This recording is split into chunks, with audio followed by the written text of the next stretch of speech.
Chapter 8.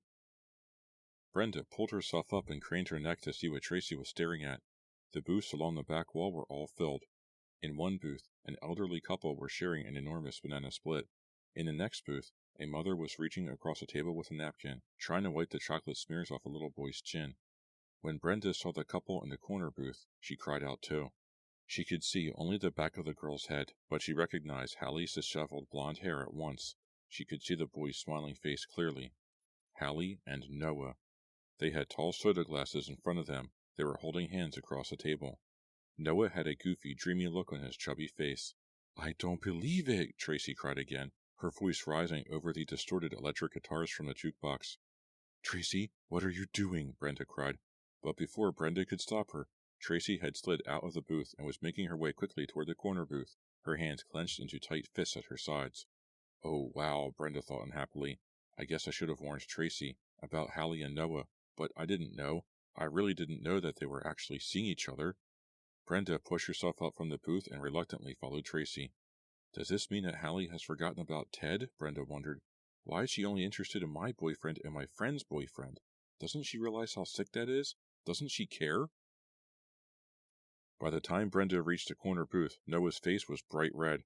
He was holding up both hands as if trying to shield himself from Tracy's wrath. "I was going to call you," he was shouting. "Really, Tracy, I was going to call you." Brenda turned to Hallie, expecting her to be embarrassed. After all, here she was, sneaking out with Tracy's boyfriend. But to Brenda's surprise, Hallie's features were drawn tight in anger. Tracy, her silvery eyes wild with fury, tossed her black hair behind her head. "I don't believe this, Hallie," she cried, turning away from Noah. "I don't believe that you—" "Whoa," Hallie said calmly, raising one hand in a stop signal. "What's your problem, Tracy?" "Huh? My problem?" Tracy sputtered. "My problem is that you were sitting here, holding hands with Noah, and he's my boyfriend," Tracy blurted out, her hands flying up in the air. Brenda lingered a few feet back. She saw that the old couple had put down their spoons and were staring at this angry trauma in the corner booth.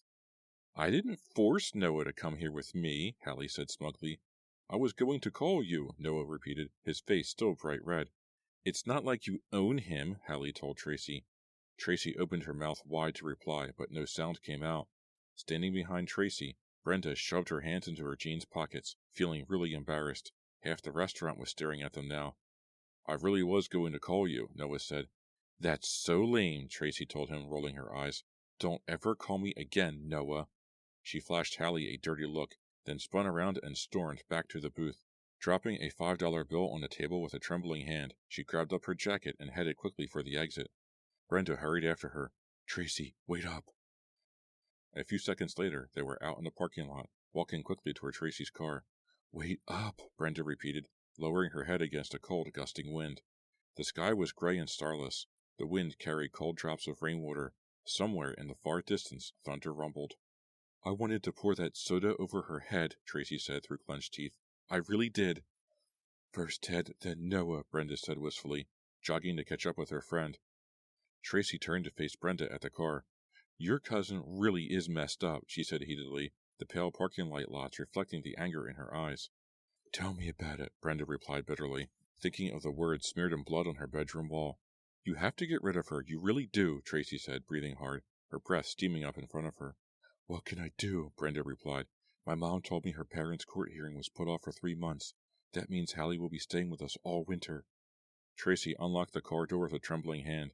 She pulled open the door, then raised her eyes to Brenda's. "Did I act like a total jerk in the restaurant?" Brenda shook her head. "No way, Tracy. Hallie is a total jerk." "Don't leave out Noah," Tracy said bitterly. "They're both total jerks," Brenda replied. "Who needs him?" Tracy declared, but her trembling voice revealed how upset she was. She drove Brenda home in silence. "Call you later, maybe," she said. "Yeah, later," Brenda told her. She slammed the car door and, lowering her head against a cold drizzle of rain, began to run up the driveway. Tracy's tires squealed over the damp pavement as she roared away. Brenda was nearly to the front stoop when she realized her little blue Gia was gone. She stopped short and stared at the empty driveway. Has it been stolen? She wondered. The front door swung open. Her father appeared in a square of yellow light from the hallway. "I thought I heard someone out here," he said. "Dad, My car, Brenda cried, pointing to the dark, empty driveway. Hallie took it, he told her, holding open the glass storm door, motioning for her to get inside. Come in, Brenda, it's raining. Shivering, Brenda stepped past him into the brightness of the hallway. What do you mean, Hallie took it? Mr. Morgan helped her tug off her jacket. She borrowed it, her mother said, appearing in the living room doorway, a mug of tea in her hand. Huh? Brenda reacted with surprise. She said you said it was okay, Mrs. Morgan said. But that was last night, Brenda protested. I really didn't. Brenda, Mr. Morgan cut in sharply, I hope you're not going to make a scene about this. After last night. What about last night? Brenda snapped. You weren't using the car, Mrs. Morgan said, and Hallie needed it, so I didn't see any harm in letting her take it. She frowned. Brenda, it's not like you to be so selfish. You're really not being nice to your cousin, Mr. Morgan added, staring hard at Brenda. He had a pudgy, round face with thinning red hair on top, and the same penetrating green eyes as Brenda's. Brenda began to sputter a reply, but caught herself. I have to go upstairs and change, she said. I'm really chilled. Hallie said she'd bring the car back early, Mrs. Morgan called as Brenda started up the stairs. She just had a study date. I know. I saw her, Brenda muttered. Brenda, wait, her father called. Brenda stopped and turned around halfway up the stairs.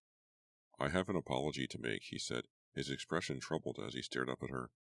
He suddenly looked much older to Brenda. She felt a pang of sadness, seeing the aged lines at the corners of his eyes, the gray among the red thinning hair.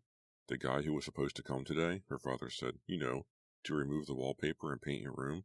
He didn't show up. He's coming tomorrow. He promised me. You mean? Brenda started, her throat catching. The words. They're still there, Mr. Morgan said regretfully. If you'd rather sleep downstairs on the couch tonight, I'd understand.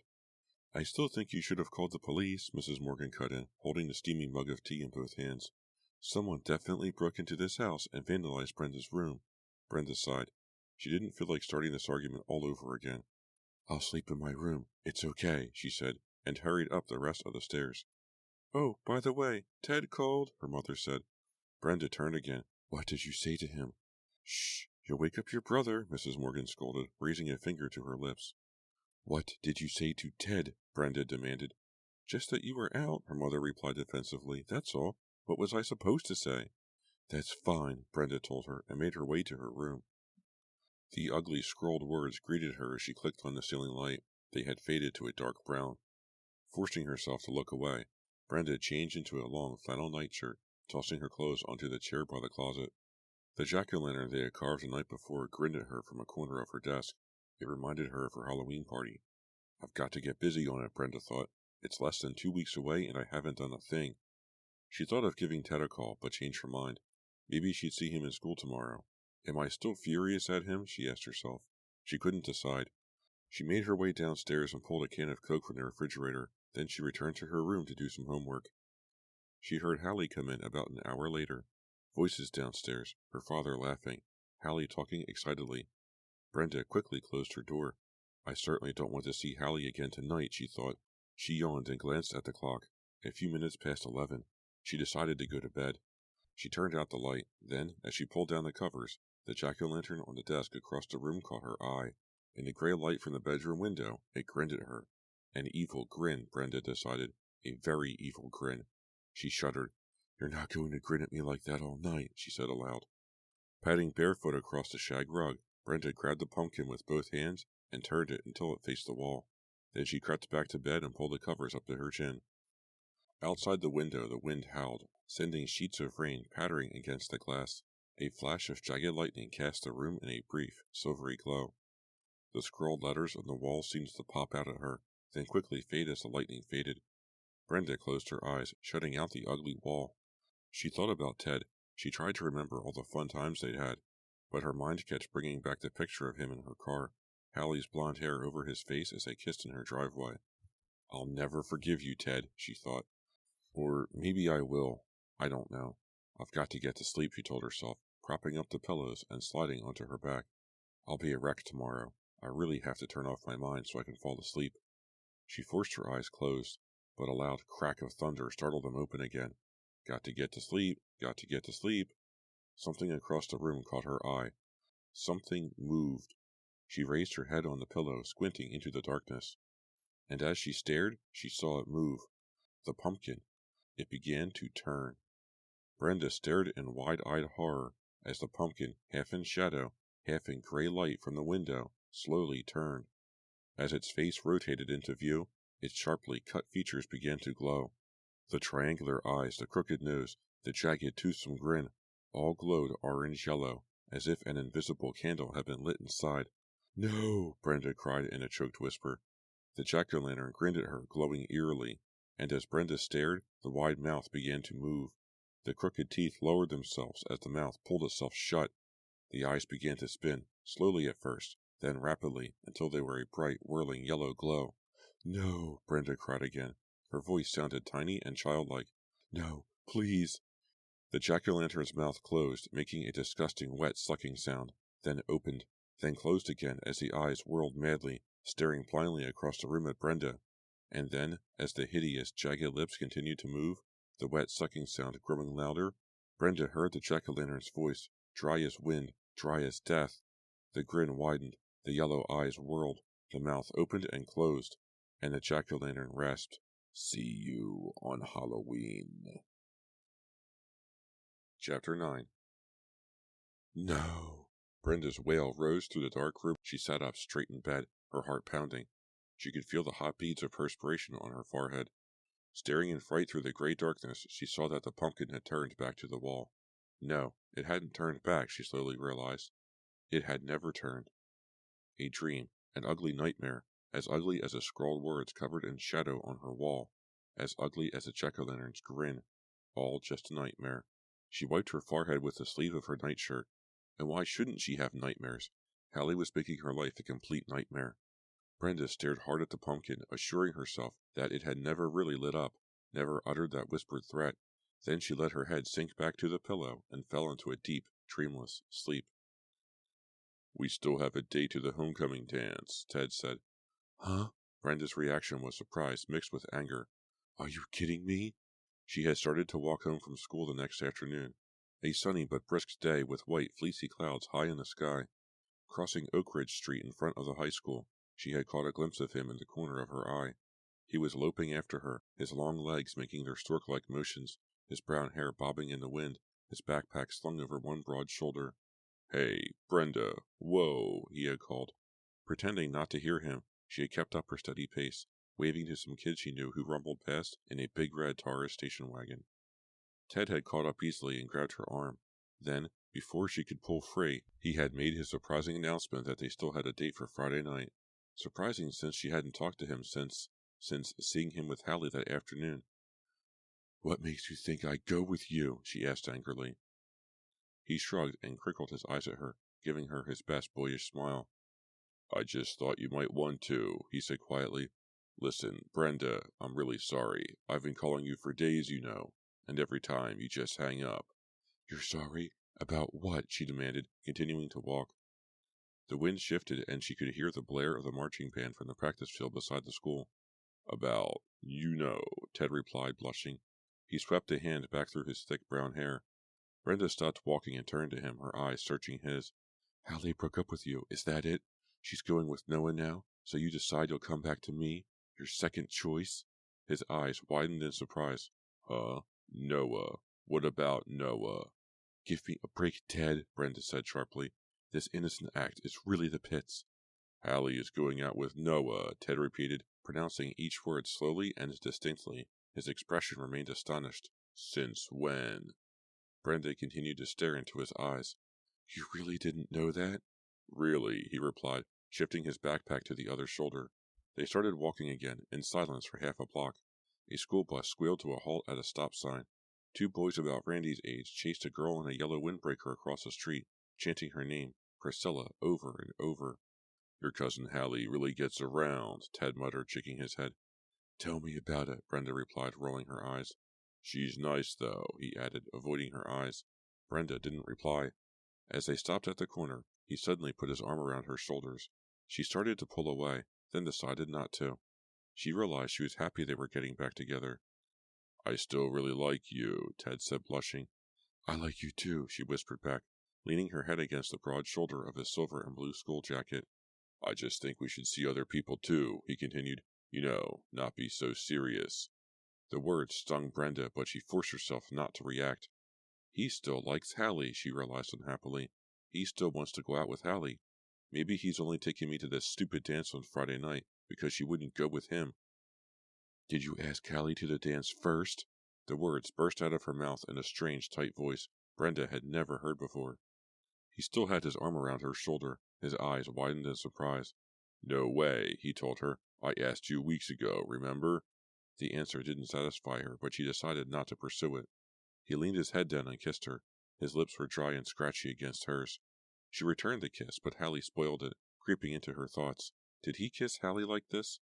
Hallie is spoiling everything, Brenda thought, ending the kiss and starting toward her home again. Everything. If only she'd go away. Forever. We'd all be so happy.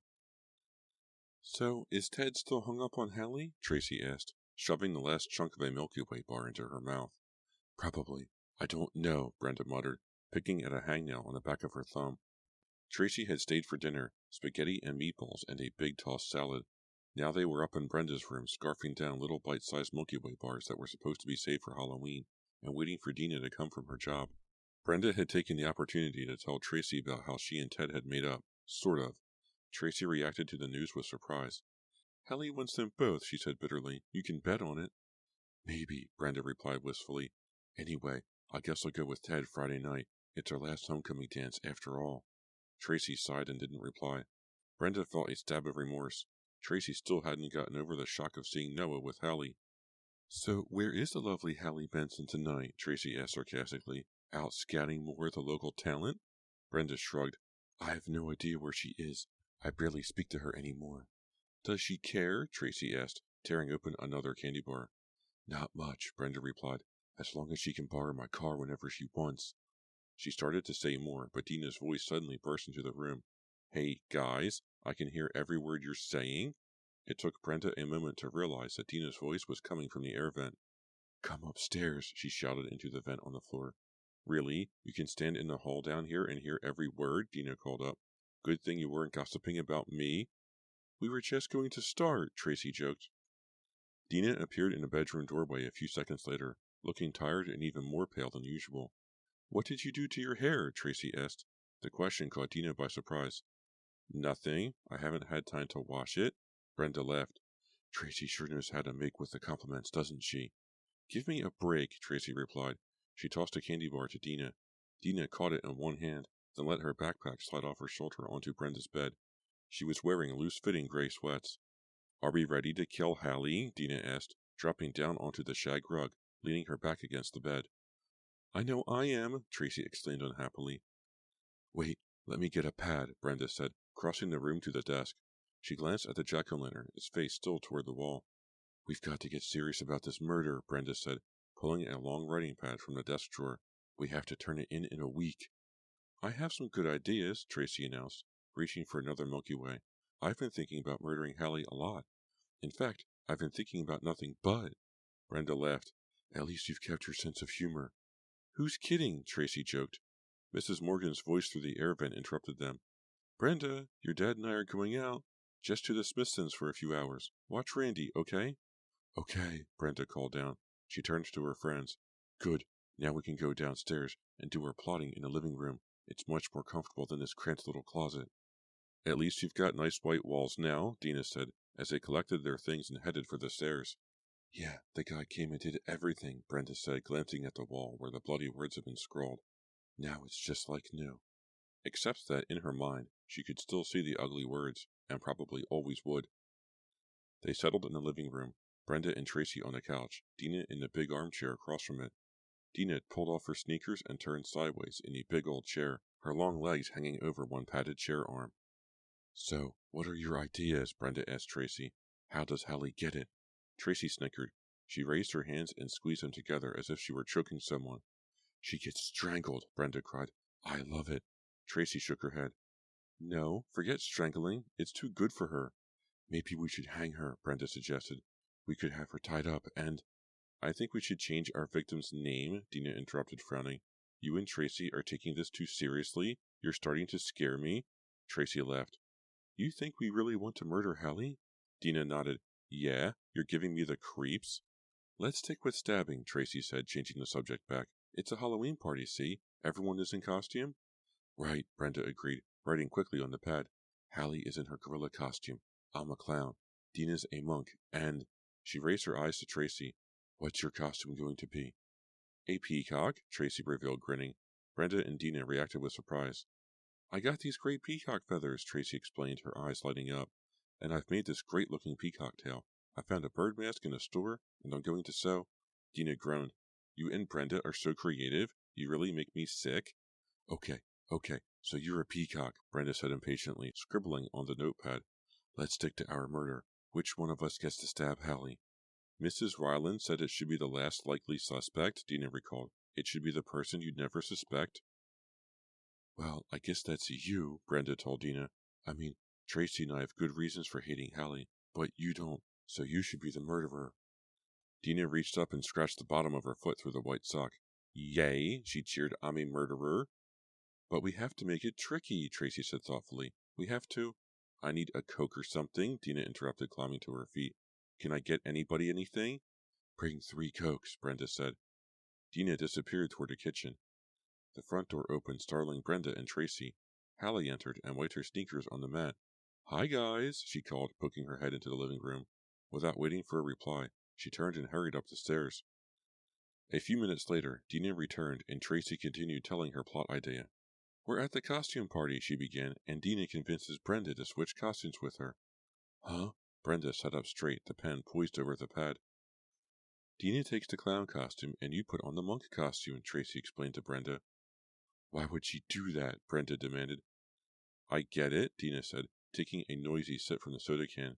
So when the clown stabs Hallie, everyone thinks the murderer is Brenda? Right, Tracy cried, grinning. See, Brenda? Everyone knows that you're the clown. So when Dina stabs Hallie wearing a clown costume, everyone in the room is convinced that you murdered her. No one knows that Dina switched costumes with you. Pretty good, Dina exclaimed. Brenda tugged at a strand of copper-colored hair, staring down fretfully at the writing pad.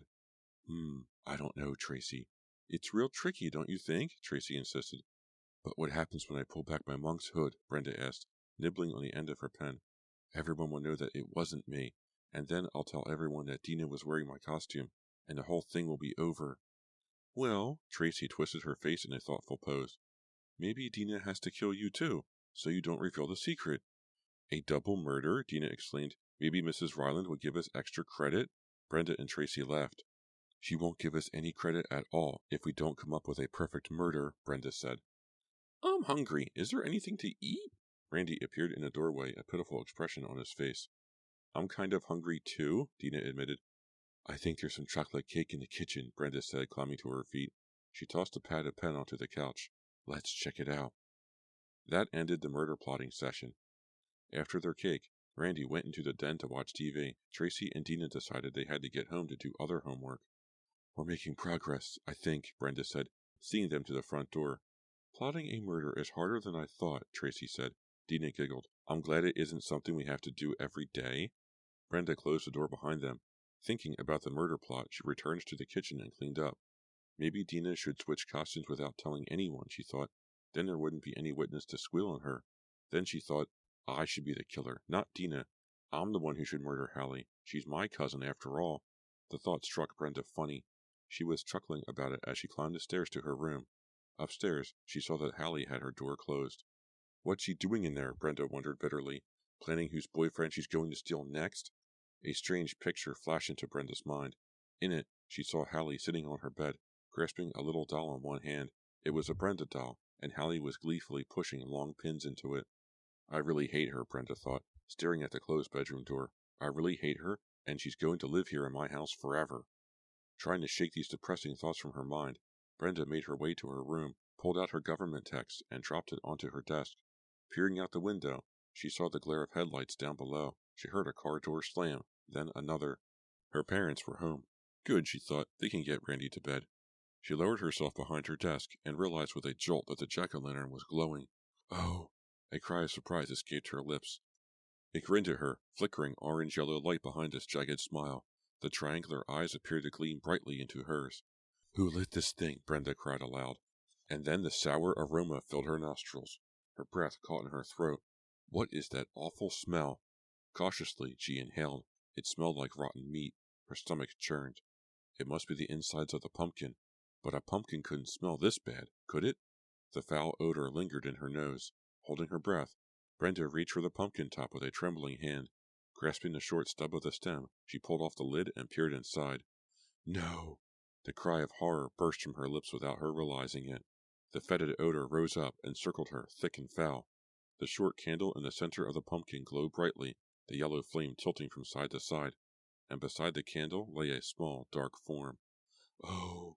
Brenda moaned as her eyes focused on it, and she realized it was the body of a bird. A headless bird, its head cut cleanly off, tendons and blood vessels poking through the open cavity of its neck. The bird's body lay smoldering, stinking beside the low candle. Brenda swallowed hard, struggling to hold back the wave of nausea that swept over her. No! As she started to back away from the ghastly sight, something else caught her attention, something beside the bird. Staring hard, Brenda saw that it was a folded-up piece of paper. A note? Her hand shook as she carefully reached inside the pumpkin. Careful not to touch the putrid corpse, her fingers wrapped around the paper and pulled it out. The foul smell overwhelmed her. She started to gag. The waves of nausea rolled up from her stomach, one after the other. Somehow she managed to unfold the paper and read on the dark scrawled words, "You're next, on Halloween." Then, with a moan of surrender, she leaned over her desk and started to vomit.